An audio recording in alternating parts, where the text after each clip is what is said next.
This book of law shall not depart from your mouth. You are to meditate on it day and night, so that you may carefully observe everything written in it. Joshua 1:8. This video is how to read the Bible in under 6 months. I am on page 241 out of 700 in my Bible, so 2nd Chronicles, and I'm a third of the way done. No, I have not finished reading my Bible, but I am on track to finish in under 6 months, and I think these tips will really help you because they helped me.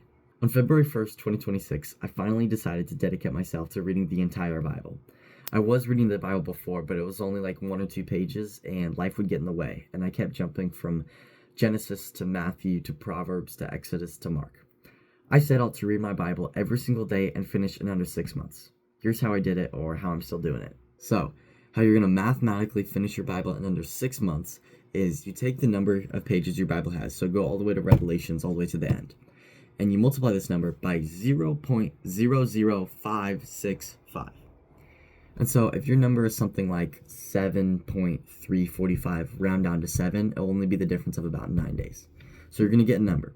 You're going to read that many pages every single day, and you will finish the Bible in around 6 months. It's going to be about 25 minutes of reading, or anywhere from 20 to 30, depending on your reading speed. And you may think this is too short or too long, but I find it's the perfect amount of time. It's not too short to actually get into the book for a while and not being stuck on the same page every day, or getting stuck on the parts where it's like, this is the son of who, this is the son of who. And it's not too long because I find it easy to get consistent in. I haven't skipped a single day from February 1st to today, April 1st. I read my Bible before school.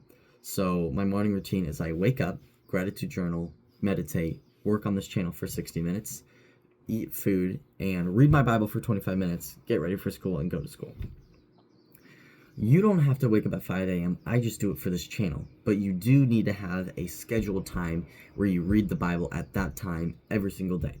So if you also had to go to school at around 8:20 or 8:30, you could wake up at 6:45 and read for 25 minutes and then get ready for school. And it doesn't have to be in the morning either, but I find it best to start my day with reading the Bible to then enrich in the rest of my day with that knowledge. So where should you start reading the Bible? I recommend a Genesis to Revelations reading for your first time because you're likely to only get surface level stuff, so it really helps with the chronology of the story of the Bible. It doesn't really matter where you start. You could start in the Gospels and then go elsewhere, but for the simplest, dumbed down version of how to read the Bible, it's just like any other book. You go front to back. Would you be able to understand a book that you would have just jumped to the middle or the end of? Here are some of the tips I've learned. Number 1, I like to highlight my Bible because it makes it more engaging. Even though in school I'm not much of a highlighter person, I like it for the Bible because this is stuff I'm actually interested in, and you can visually see how much you've been reading. Eventually, you'll have an entire Bible fully highlighted, which your future self will be grateful for. Also, it's interesting to see when I look up a verse if my past self would have highlighted that or thought it interesting. Number 2, watch videos. I like to watch videos by the Bible Project of each of the books of the Bible before I read them. It helps me understand what's going on in the Bible if I have some prior knowledge of what's going on before I read it. It's like a jungle. If you've been given clues of where to go when you see this or that, your journey through the jungle is going to be much smoother than if you were to just thrown in there with no prior knowledge. Number 3, consistency. None of this will ever happen if you don't ever get consistent. Since I've been reading my Bible for 60 days, it's become a habit, but it still helps to have a consistency tracker. It's what I do to make sure I'm gratitude journaling, meditating, working on this channel every day, reading my Bible every day, and lifting. I have this consistency tracker right here that has reading my Bible every single day on it.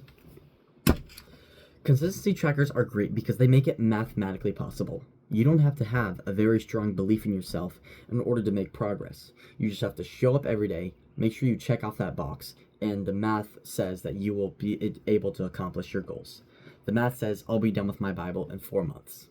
Thank you so much for watching. Subscribe if you want to start the Christian revolution. God bless.